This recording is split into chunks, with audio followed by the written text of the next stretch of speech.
Let's move on, Brian. Where in the world are you now? Las Vegas, Nevada, where look at that. a player or two might come during their All-Star break if they don't go to Atlanta.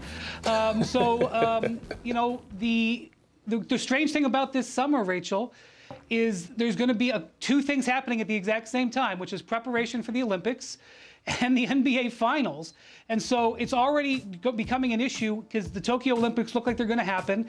And how do you do both if you're USA Basketball? So USA Basketball is planning on creating a bubble. That's exactly, I'm sure everybody wants to hear, another bubble for not only members of Team USA, but also the teams from Australia, Spain, and maybe even Argentina. They're going to be represented by a bunch of NBA players as well. They want to have it here in Las Vegas where they can practice and play games against each other before safely, hopefully COVID-free and with vaccines is the idea, fly to Tokyo and compete in the Olympics. The crazy thing, guys, is that the Team USA's first game in the Olympics is scheduled for 3 days after a possible Game 7 of the NBA Finals. So Jerry Colangelo and USA Basketball want to be able to ask the Olympic Committee for them to change the rosters in the middle of the Olympics so that somebody who potentially could have played in the finals or the conference finals who gotten some rest can come over and join the team. Typically, it's a couple of weeks before you have to set your roster, but everything is different. I don't know if this is going to get approved, but that's their plan, and it's going to be based in the run-up here in Las Vegas. Well, that's really interesting because if they could change the roster halfway through, and, you know, the qualifying games, the original round-robin games aren't as hard for Team USA to win, that would be interesting, Matt. Do you think it's realistic to expect NBA players, especially on Team USA, to participate in these Olympic Games? Talk about the dates there. I mean, it's crazy. I think so. I mean, I think so. Although the schedule's compact, this is just, you know, we're in different times now, so we're in trial and error and trying to make things go on the fly.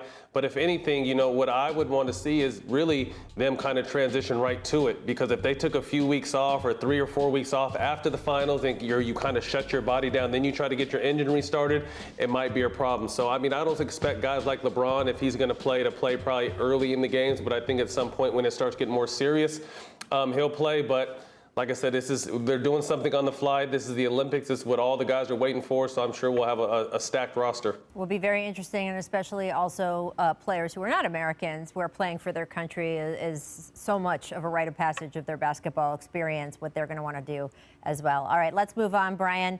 I feel like maybe you're in a place very dear and special to me. Is that possible?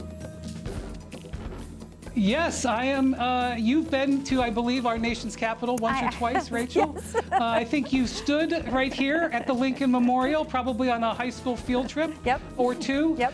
And last night, the team that calls Washington home, the Wizards, got one of the biggest wins of the season when they went down to Miami, playing a very healthy Miami Heat team. They didn't get in until 4 a.m. on their travel, had to get up for COVID testing like 4 or 5 hours later and stun the healthy Heat. And so 2 big wins in the last week for the Wizards has calmed down any rumblings around Bradley Beal. Let me just say that in talking to people in Beal's camp, in talking to executives out there, even though it looked really bad, and it still may again look bad when the Wizards struggle a little bit, there's never been any wavering that Bradley Beal was on the market. Now, whether or not executives believe that will stay that way through March 25th is a different question, but the Wizards are playing better, and Bradley Beal was never on the market if you listen to what everybody is saying. All right, well, Matt, how much should we read into, watch this, all the smoke around Beal and the Wizards? I mean, winning helps everything, but to be honest with you, they're 3-7 in their last 10 games. But the one thing I respect about Bradley Beal is regardless of what's going on, he's going to say and do the right thing on and off the court. Now, whether he's really on the trade market or not, I guess we won't know until that trade line comes and goes. But the one thing about Bradley Beal is he's a consummate pro. He's going to give his absolute most effort. And, he's someone you definitely want in your locker room. Well, Brian, look, we always point out to fans and viewers watching this show, this isn't us picking at Bradley Beal. Is he going to stay or go? This is because you legitimately, Brian, talked to dozens of front office people who are asking you, in a lot of cases, how available is Beal? What's going on with Beal? We're talking about Beal. If the hubbub around Beal is simmering down, who is the next person that you hear front office is talking about? Zach Well, Ben Simmons was offered for James Harden, so there's a question about whether if a star becomes available, whether he could be. And another guy that executives are watching out there because they're not sure of his future with the organization is Zach LaVine. Now, I would tell you that the Bulls, if they're going to trade a guy like Zach LaVine, who's having a career season, would want to trade him for someone like Bradley Beal. So I think it's not necessarily an either or. I think it would be if a player like Bradley Beal is available, that would get, Philly or Chicago interested. But if you're looking for players who possibly could be out there on the market, those are two names that have been mentioned with league executives.